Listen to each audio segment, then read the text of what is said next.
and your body doesn't really know how many studies you read this week. Your bicep is not like, oh man, he read 3 studies today. Like we better get our shit together and start growing. Alrighty, this is the Success Culture Podcast, and I am your host, Coach Tom Lazoric of Success Fitness and Training. We are a private gym located in Maplewood, Minnesota, and we are on a mission to normalize fitness. And I'm very excited because we have a very special guest here today, and this is Geoffrey Verity Schofield. I've had him on before on my previous podcast, but this is the newly vamped podcast. So again, very grateful that he's back for us.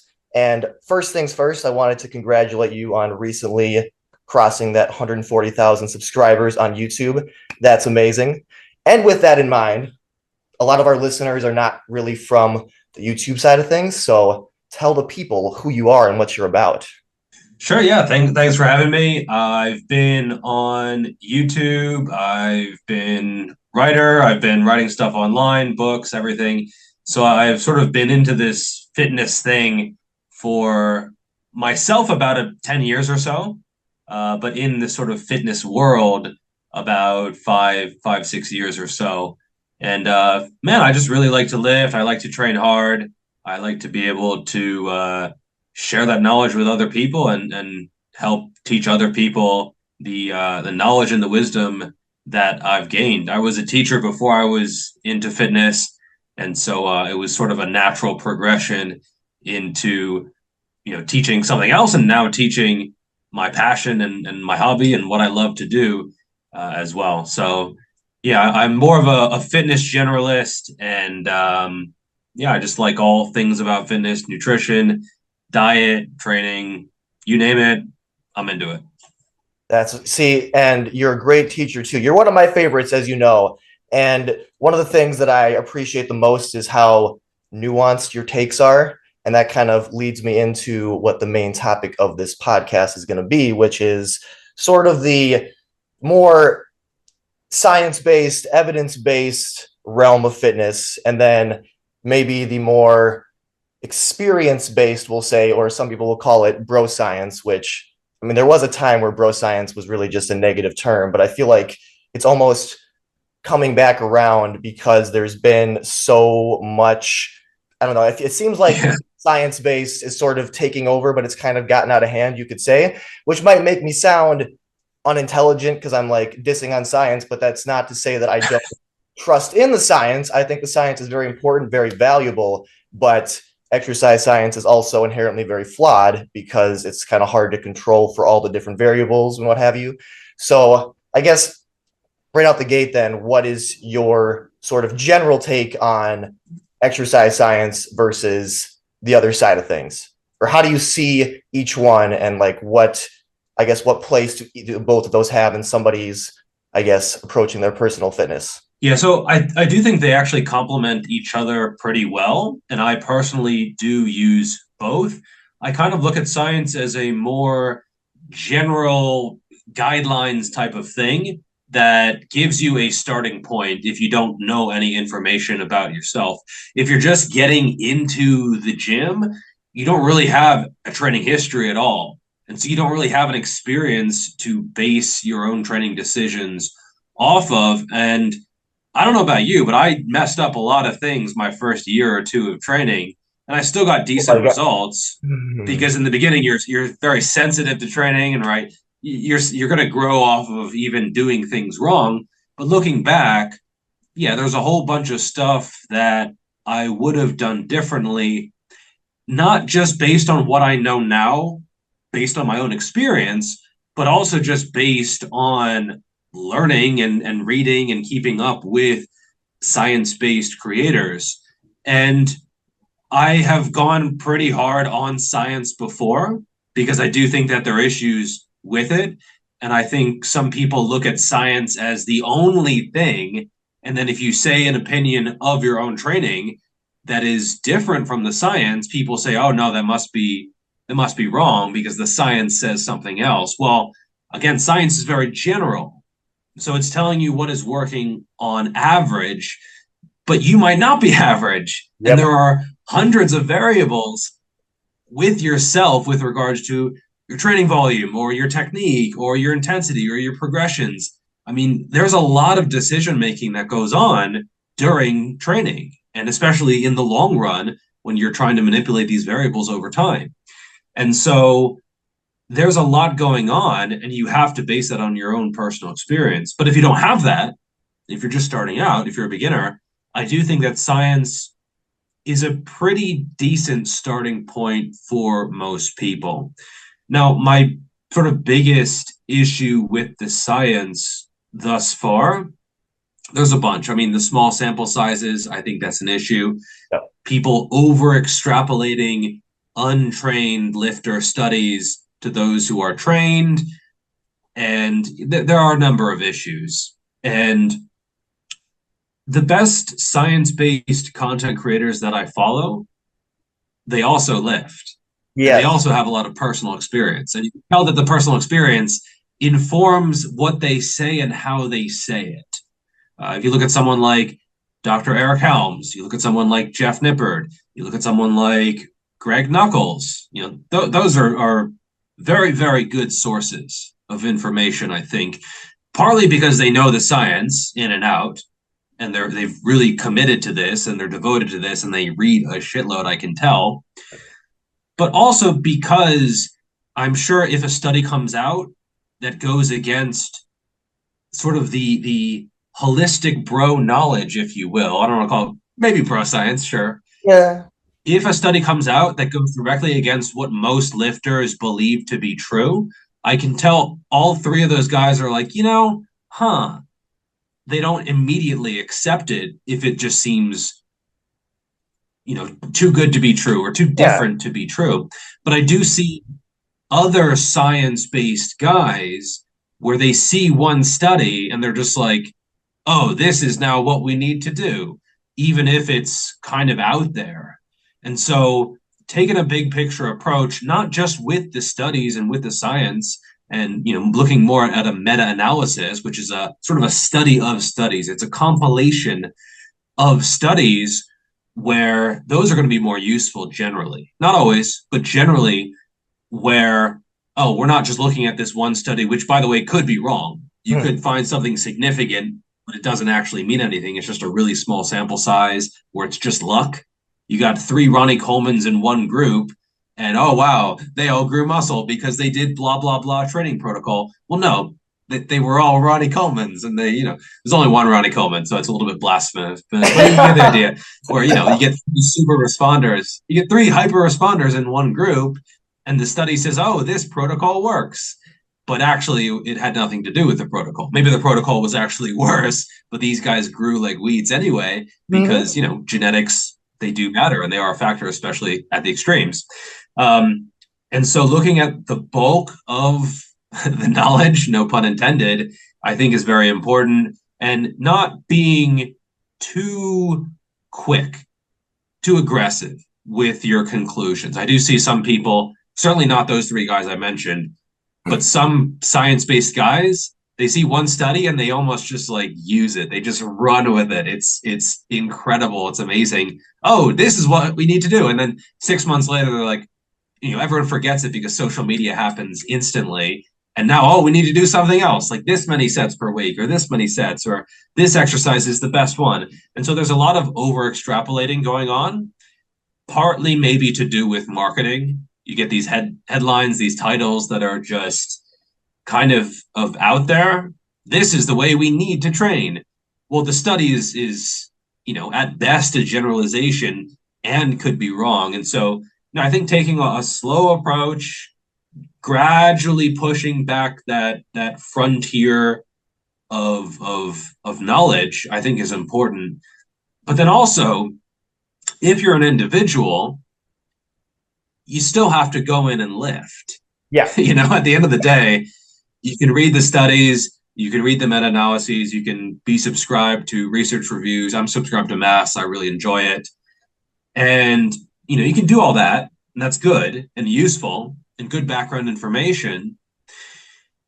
But I think a lot of people are forgetting the lifting part of it. They're forgetting that you have to actually go in, and your body doesn't really know how many studies you read this week. Your bicep is not like, oh, man, he read 3 studies today. Like we better get our shit together and start growing.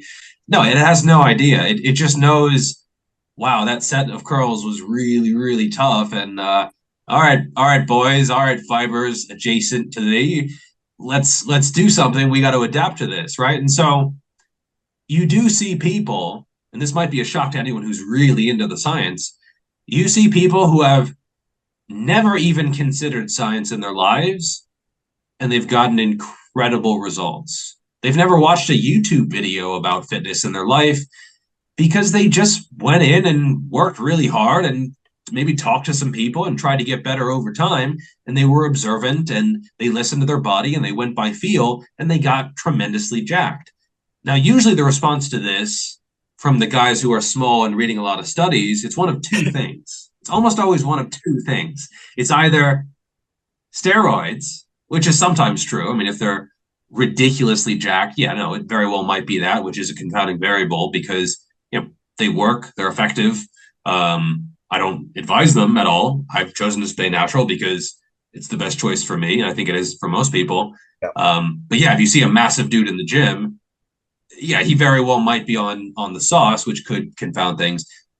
But if they're natural and they got big, and they won't get as big, but if they got big as a natural, then the second bullet in the gun, if the first one misses, is just genetics, right? Oh, like he's natural, he got big, he didn't read studies and stuff.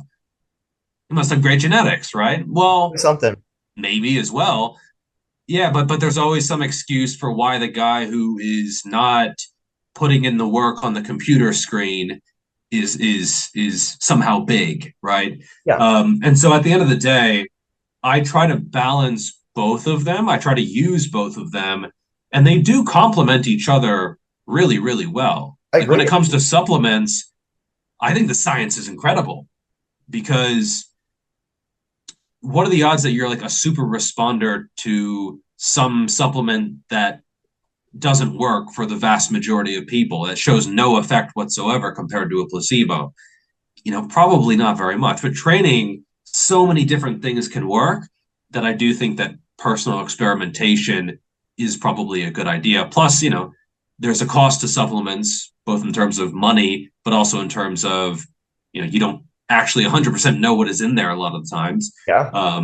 And so, yeah, I think going by feel when you're training is super important. And, that is going to require going in and being observant and patient. And, that answer is not necessarily in a study. Exactly. Yeah. And it's all kind of on a spectrum, right? Like neither of us are like super one way or the other. And I think that's the way you should be. It's like it's a nuanced take. And I feel like, people are constantly just trying to optimize their training over and over again. And it's kind of like people have been getting great results for a long time. So it's almost like, it's not to say that we know all that needs to be known, but it's like, how much more can we really know?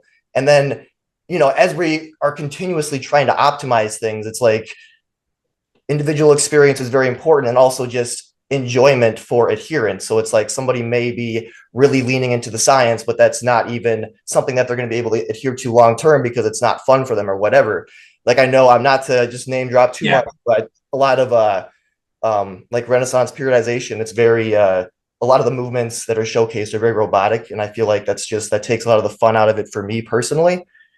So it's like, I don't know. I feel. Well, let's back it up a little bit. Do you think that there's a whole lot more that we can really learn about fitness, muscle building, whatever, to like continue to optimize things, or do you think we more or less know a lot of what there is to be known? Kind of a weird question, but No, I think it's a great question because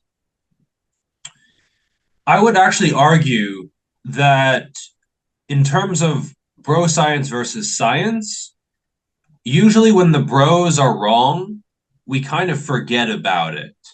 And when yeah, the bros are right, we say, oh, yeah, the bros were right. Whereas science, when science gets it right, we kind of forget about it. And then, it just kind of becomes common knowledge and it trickles down. I actually had the honor of having Dr. Eric Helms on the podcast, or on my channel. I don't have a podcast.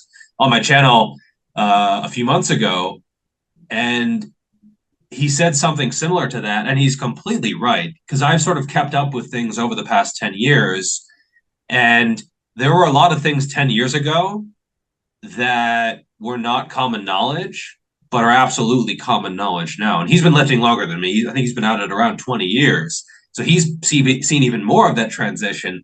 And so, but when science gets it wrong, man, like it gets dragged through the gutter, and maybe rightfully so, because I think science should be held to a pretty high standard in terms of accuracy, precision, consistency. If all the studies come to the wrong conclusion, I think that is an issue with how things are being done. And we're always trying to update our knowledge and trying to get a better picture of what actually works in terms of training. But yeah, if science gets something right and then it trickles down through bro science or through gyms or through word of mouth or through podcasts or through videos, and then sort of becomes just what people do, science doesn't really get the credit. It might get the credit initially, but then it's just sort of normal, right? And we kind of forget about where the information came from. And often it did come from science, like if it was progressive overload, or if it was like a certain technique, or just the physiology of muscle. And I actually do think that there is quite a lot to learn in terms of like physiology. We still don't really know how muscle grows, which might sound wild to some people. I mean, we know like muscle contract, muscle recover, muscle get bigger, right? But we don't know all of the mechanisms in terms of the molecular dynamics and sort of what molecules are causing what, and I don't think in terms of practical decision making we're going to see like a huge transformation from science anymore. In terms of like when I hear the phrase science-based training program, I don't know, man. I think a lot of that is maybe just marketing, because like what's the difference between a science-based training plan and just a normal training plan? Right. Usually when I look at it, there's not a huge difference, right? Like the rep ranges are going to be fairly similar. Exercises probably will be fairly similar. And that is one thing where you're completely right that people are trying to optimize everything super early. Like, what is the best chest exercise for this fiber? What about this fiber? What about them? And so I get these questions all the time in my DMs, and it's almost always the beginners. You would think that the advanced people would be the ones who are like, well, I got to optimize. I got to eke out all my gains I can. I'm at the point where I'm making pretty slow progress. And you would think I would be the one who's like really trying to figure out all and tinker with all the details. And to a certain extent, I do, because I have to keep making progress. Sure.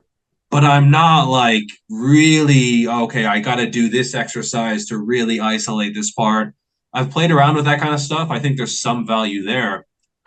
But if you're a beginner, I think really just basic movements that you enjoy. Because as you said, man, adherence and consistency, to me, I assume those from myself as well as most people I work with.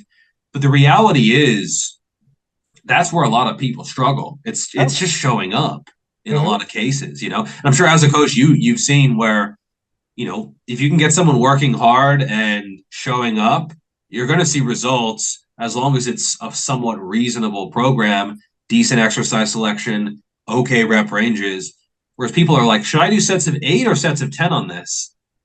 I think in a year, the difference would be none. Like there literally would be no visible difference. Yeah. 100%. These tiny details. No, I really try and honestly, like there's the more general basic principles you keep in mind, but like for all my clients, it's like I try and individualize it to them at least somewhat. And of course, I'm always telling them, hey, if there's something you don't enjoy or like about the program, we can talk about changing things, because I want you to like look forward to coming here. And adherence is almost an underrated component of the conversation, I feel like, because if you're consistent long term, I feel like that is going to set you ahead better than any like most optimal program. And something that I go back to a lot is like I just think about the bodybuilders of like Schwarzenegger's era. And it's like, of course, a lot of bodybuilders of today, like there's plenty of examples of people who are bigger than people of that era. But for the most part, it seems like they were more or less in line with what you see today. And it's almost like you can consider too the drugs just getting better. So maybe that's why we have a lot bigger bodybuilders today as well. But, they were training back then with, very large ranges of motion and all that jazz. And then, at some point the range of motion got smaller and then they got larger again. And now we're talking about, just like doing the bottom portion. And it's like, even just looking at, you watch old training videos of people squatting back then and they were bringing their knees over their toes. And then research comes around and says, don't bring your knees over your toes. But now it's like, okay, it's okay to bring your knees over your toes again. Okay, yeah. Back around and around. And the same thing can be said for nutrition, of course, like all the health research, really. It's just because we're all individuals, that's, I think, what tends to make it really hard. Oh, yeah. Yeah. And that's where there's no way to get around putting in the work and being observant. And that's where the best, either natural or enhanced lifters, like you have to be able to listen to your body.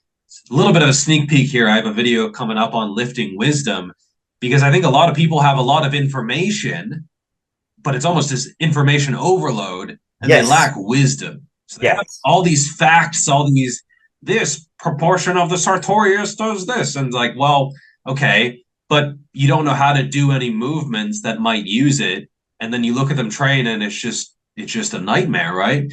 And they are so convinced, and usually it takes a few years for them to sort of get their head out of their ass and realize, okay, well, maybe I have to find a better way forward. A lot of guys, I think as men, we get sort of laser focused on information sometimes because it is crucial to our survival. And you'll get the quote unquote science-based nerd or the PubMed ninja. And they don't understand why maybe they're not getting results and they're getting frustrated and they kind of double down on getting more information, but they lack that sense of feel, that instinct, that ability to push themselves. Like these things are really, really underrated. And if I had to choose one, if I had to choose between two extreme clients, let's just say one is the textbook nerd, doesn't really know how to push himself. The knurling on the barbell hurts his fingers, that kind of stuff. But he can read about training for a really long time, and he's really into sort of gaining the knowledge about training. And he reads about training 10 times as much as he actually trains. But then there's the other guy who's just like a complete meathead, the quote unquote bro scientist, who's just like, yeah, I just feel this and I move this and then drops it and they strip off the plates and I keep going. I would almost rather train that guy because you can teach him to maybe be a little more conservative with the effort and control things. He's just throwing around the weights. He's like, oh yeah, he's just sort of raging at the weights. I would almost rather train that guy as long as he's willing to listen and learn than the guy who I have to teach how to work hard.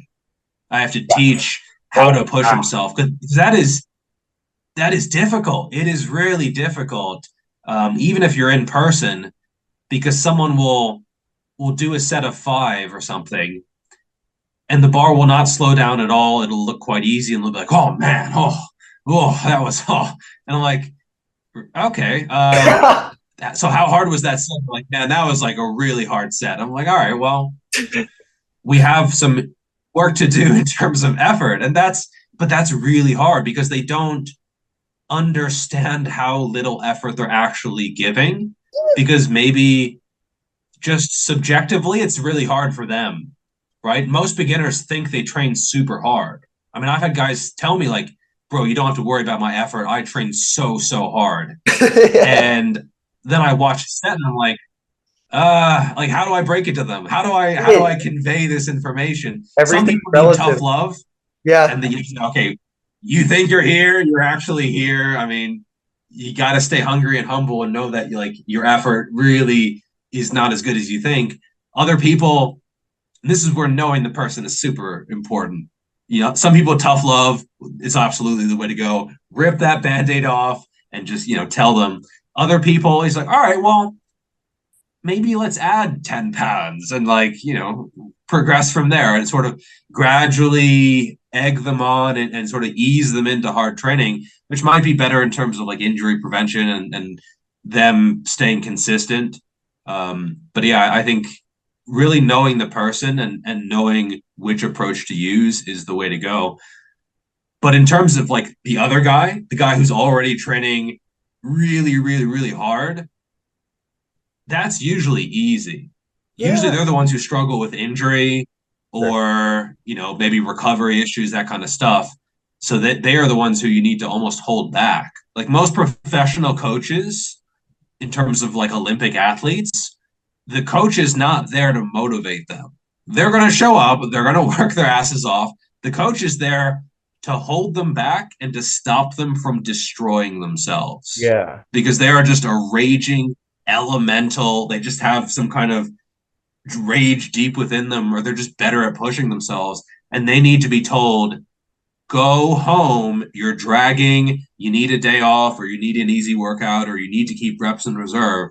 And so, man, most people are somewhere in the middle of that spectrum. Yeah. But sort of just conceptualizing these two extremes can kind of give people an idea of where they might be on that spectrum. And the guy who knows how to work hard, he might benefit from reading more science and actually, going down that road because he Sure. already has the sort of bro side of things. Whereas the textbook ninja, I mean, he might need to put the textbooks down for a little bit. He has too much information, too much indecision, too much paralysis floating around in his noggin. Yes. Maybe close the browser, bro. Like if you stop watching my videos, like that's okay. Take a few years of just learning how to work hard because that is going to benefit you way more. And so yeah, knowing where you are in that spectrum and then attacking your weakness, I think is the way to go. Right. Yeah.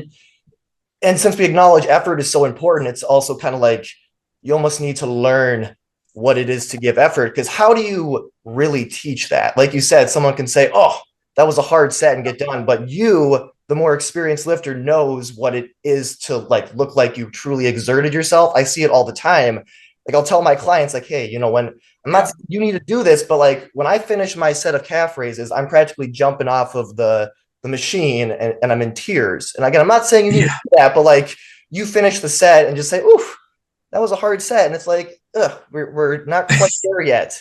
But yeah, I Yeah. that's to me like along with core bracing, I find core bracing hard to coach for whatever reason. But just like effort, Yeah. that is like one of the hardest things to coach. And it's one of the most important things ultimately. And I think that really is just going to kind of come from experience and seeing like what game. Yeah. Yeah. And you can see it. Yeah. Yeah, absolutely. So Yeah, absolutely. Yeah. we'll go on, sir. Did you have something you were going to say? Well, yeah, you can see it. Yeah, yeah, like you can see it. And I'm sure if you watch someone train, if their effort is on point and if they're training hard. You can see it. And you also, I don't know if you've experienced this. Actually, I'm kind of interested to hear your opinion here. If you've ever seen anyone fake effort, because I've definitely seen that at least a few times Yeah. Oh yeah. where someone looks like they're training really hard, but it just looks a little bit off. Like Yep. the bar speed doesn't slow down like where it should. Like, oh, they're really straining on a curl, and then it just snaps up, and you're like, what the hell is that? Like Yeah. it looks unlike you're benching, and it's like, oh, and they're like, what? That doesn't happen. Like that's not normal, right? So normally there would be like pretty regular sticking points. Like you can sort of see how a movement is going to go based on the mechanics of it, right? And how Yeah. everyone does the movement. I've seen it a few times where someone like they're straining and straining and straining, and then just like, oh, and they're just done. And it's just, as you said, they're just like, whew, oh wow. Yeah. And Yeah. their face is contorting and stuff. It's like, were they and I don't think maybe they're being deceptive. I think they're just maybe very sensitive to the training and they haven't done it, that they are almost like placeboing themselves into thinking it's harder than it actually is. Yeah. It's a really I've seen it a few times, but it's fairly rare, but I have seen it. But when someone is actually giving an all-out effort, yeah, you could see it, and it's not that common, but yeah, I know it when I see it. He wanted to chime in. Bodhi, no interrupting. Very rude. Yeah. Sorry about that. Could happen again. Hey, Bodhi. Hush. Also, I got the stupid little Zoom notification that we're running out of time. So we got about 8 minutes left before it's going to cut us off. But continue what you were saying. Continue with Okay. Bodhi, hush. Hush. Sorry. And so yeah, basically just knowing where you are on that spectrum of like science versus bro science, and then maybe doing the thing that you actually need is going to be the way to go, I think there. Yeah. Yeah. Yeah. And then in terms of effort, I'm getting on. Yeah, and then in terms of effort, realize that it's going to feel way worse than you think.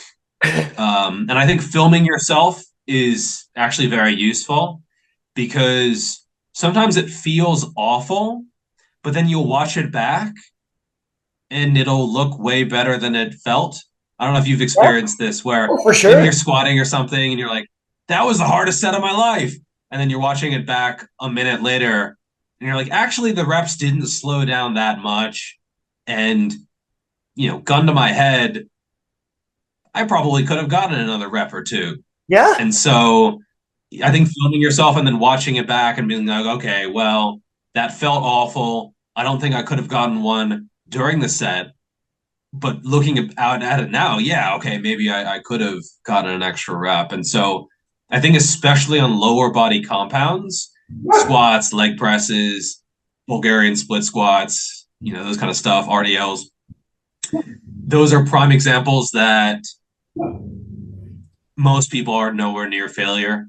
Or if they are, maybe they're 3 or 4 reps away and they got a kind of grindy rep and it slowed down a bit and then they just racked it and you're like, okay, well, you're probably getting something from that, especially if you're a beginner. But if you want to go beyond, I think you really do need to know how to go there and how to push yourself, and how to get at least fairly close to failure. Like here's a science thing. There was a leg press study by Martin Ruffalo, I want to say, pretty recently, and it was comparing, I think, 0 versus 2 reps in reserve, and 0 versus 2 reps in reserve were actually, I think, very similar in terms of muscle growth. But they actually showed videos of the people doing the sets, which is something I've sort of asked for a long time, because I see these studies of people doing like 40, 45 sets per muscle group per week, all to quote unquote failure. And my first thought is like, okay, well, how hard were these people actually pushing? Were they actually pushing the way, you and I would push exactly? So they actually filmed the sets, and the 2 reps in reserve was actually a pretty damn good set, to be perfectly honest. Like, it slowed down quite a bit, and I would have said, okay, you probably have 1 or 2 left based on sort of how things were going in the set. And so, yeah, I would say 2 reps in reserve. If it's a genuine 2 reps in reserve on a lower body compound, I think that's pretty good going. And I wouldn't expect it to be way different than 0. But I also think you have to know what 0 feels like. You have to know where that is if you want to go 2 reps in reserve, because a lot of people think they're 2 reps in reserve, but they're 6, or they're 8, or they're more. And so, yeah, knowing how to push yourself and effort, absolutely essential. 100%. And it's funny you mentioned the lower body compounds because, well, actually, I made a video a couple of years ago that was playing off a video you made about exercise selection, and it was about how I hated squats. I don't know if you remember that at all, but the last year, one of my coworkers, I'm going to shout him out, Hunter, he taught me how to squat. So then I started actually enjoying it, or like, it's love hate ultimately because squats are brutal, but I've been filming a lot of my sets and really trying to get a hold of how to really put forth the right amount of effort, because it's scary getting, you're getting smushed under this bar, and I'm trying to go ass to grass and everything, trying to pause every once in a while as well. So yeah. So hopefully you're proud that I've embraced the squats. Not that you'd really care either way, because I know that you're not somebody who says you got to do every which exercise. So anyway, again, running out of time, unfortunately. So we'll just give some conclusive thoughts. My conclusive thought is science is for nerds. Just kidding. No, it's all good. It's all good. Yeah.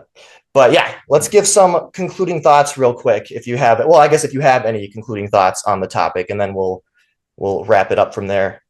Yeah, I would say science is for bros, because if Yeah. someone's a bro, they could actually benefit from it more. So if you're a nerd, you're going to be drawn to science because you're sort of analytical and you like to think about things and you get all up in your head. So that's going to sound very appealing. Like, I need to have the perfect program before I even step foot in the gym. Like, no, you need to get in the gym. You need to start working hard and realize where everything sort of should fall into place. Yeah. And if you're a bro, yeah, like spend a little time subscribing to some kind of research review or just following science-based creators. I think that could be very, very beneficial to sort of clean up your form or to get more in-depth programming knowledge. And if you're a coach, you definitely need both. Yeah. Because you need that general knowledge of what's going to work for most people. So personal experience, also science, and then also the experience of the client in order to get the best possible results in the long term, which is what most people actually want. So yeah, I think bro science and science, they are sort of against each other in some ways, but I think they are both useful as long as you use them both correctly. Absolutely. It's beautifully put. All right. With the minute and 46 that we have, I want you to plug whatever you want to plug about what you got coming up. I would say, depending on when this comes out, my wisdom video, it'll probably be in a week or two. Okay. I think that'll be a good follow-up for this one, where information is important, but knowing how to train instinctively, how to make good decisions, how to use your own experience, that'll be up in a couple weeks from now. And so I think that'll be a useful video as a sort of follow-up for this one. Nice. Okay, that actually might come out around the same time then. That'd be nice. So yes, please look out for that video. And yes, I mean, goes without saying, but check out Geoffrey's YouTube channel and all of his offerings, because he's incredible. He's one that the industry needs. Not trying to butter you up, sir. I promise. All right, man. Cool. Yeah, thank you so much again. Really, really appreciate your time. And yeah, you're the man. You're the man, Geoff. Well, thank you. Anytime, man. Thanks for having me on your channel, on your podcast. Absolutely. Absolutely. All right, man. Till next time. Again, this was the Success Culture Podcast. You can find us at our website, www.successfitnessandtraining.com. And if you'd like to reach out to us for whatever reason, whether you have a question, a topic request, or even if you're interested in coming on the podcast, you can reach out info@successfitnessmn.com. We're also on YouTube, of course, so you can look out for this podcast in video form on YouTube. And unless you're already watching that, then in which case, hello. But that is Tom Lazoric, my name, Success Fitness.